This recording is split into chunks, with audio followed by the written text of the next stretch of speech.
to introduce you about these design methodology for structures, not only steel structures.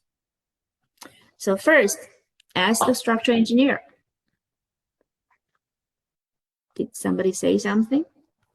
Let me see if anybody has speaking in the WeChat group. No? Okay. So first, as a structural engineer, what are the requirements? How can we tell you were doing a good job for designing a steel structure or any structure? Well, number one, your structure should withstand different situations that might occur during construction and during service. Pay attention, construction is also included, okay? And what are those? Maybe loading, right? Temperature change, uneven settlement at the foundation, earthquake, tornado, wind, whatever, etc., etc. So your structure should be withstand all these different situations. That's number one. And that's why when we do the design, we need to take all these into consideration. We need to consider the loading. We need to consider temperature change, especially if you're designing for bridges. It's very important to consider temperature change when you're designing for bridge. And you need to consider earthquake. So earthquake load is included when you do the structural design. So number one, it should withstand all these situations that occur during construction, during service. Okay, and number two, your structure, steel structure, should have enough durability under normal maintenance. Well, we talk about, steel might corrode, and you need to pay attention to apply good painting. You need to be able to inspect them and repair them, repaint it every 3 years, for example, for steel bridges. And then under this normal maintenance, it has adequate durability, okay? It's not really high maintenance, it's just normal maintenance that people can afford. And also, number three, the steel structure should maintain the overall stability during and after an extreme event. What are we talking about? Well, we're talking about, well, you have a course specific design for seismic design of structures. And in that course, you will talk about, what are our goal? Our goal is, no collapse under major earthquake, functional under moderate earthquake, and just repairable under small earthquake, something like that, right? But then earthquake is already an extreme event. So maybe extreme event like earthquake, hurricane, storm, whatever, we're not saying that the structures cannot fail in some places, but we're saying that the building should hold up, should still stand there. It shouldn't collapse so that people have the advantage of escaping it and there's no life loss. So that's basically what we're saying. Maintain the overall stability, do not collapse during an extreme event and also after an extreme event. You might have members, broken here and there, but then your building stands there. That's the third requirement. And here are the requirements for, as I said, not only steel structures, but all structures. Your structures should be able to withstand different situations regarding construction service, should have enough durability to make it functional, and should be able to make sure there's no life loss, no collapse during and after an extreme event.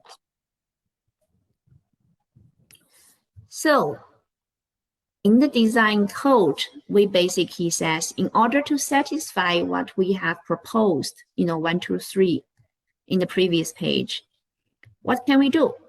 What we do is we adopt a design methodology called reliability-based limit state design method. Now here, the definition of a limit state is that it's a state that the structure or its component cannot satisfy the requirements we proposed of a certain function when they exceed this state. So this is the state that once you go past this door, then your structure or the structural member cannot satisfy the requirement. Okay.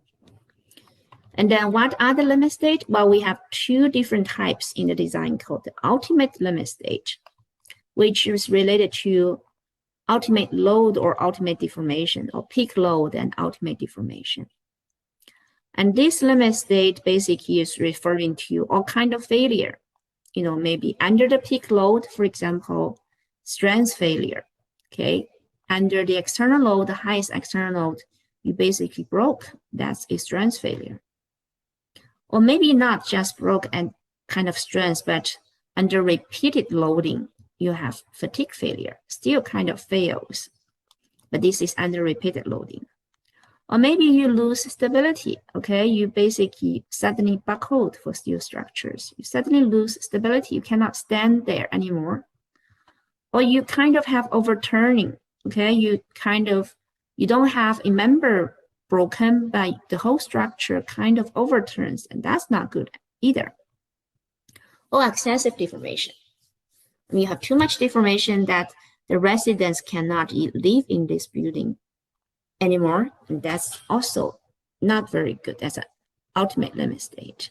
Excessive deformation, you know, too much deformation under a peak load or ultimate deformation.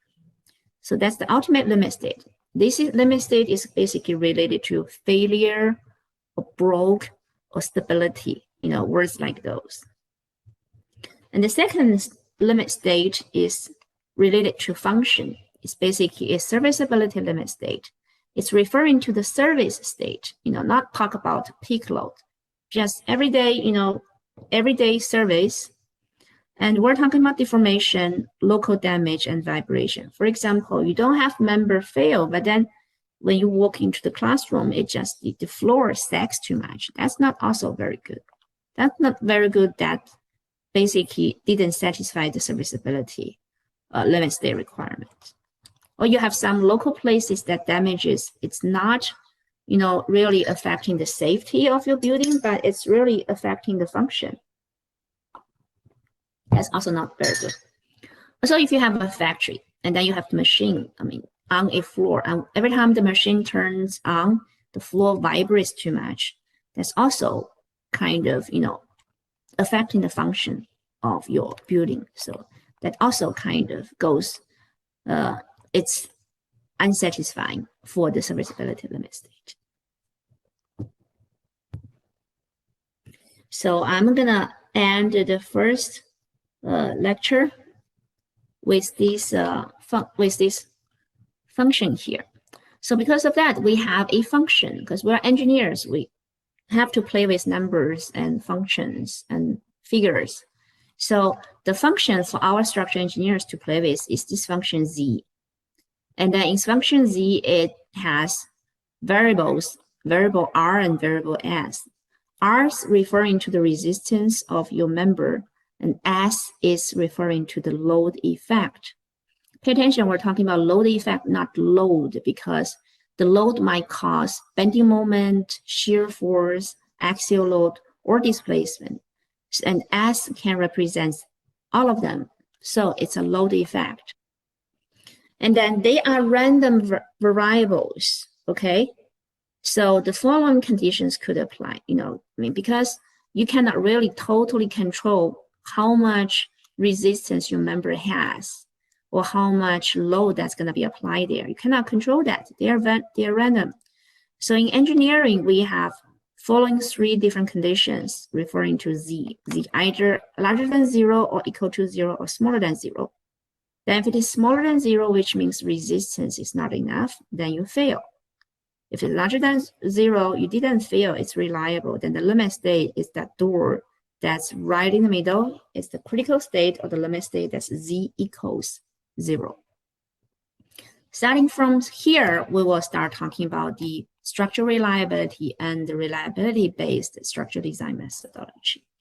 Now let's take a, I think it's a 10-minute break. Let's take a 10-minute break and we'll come back at 2:25.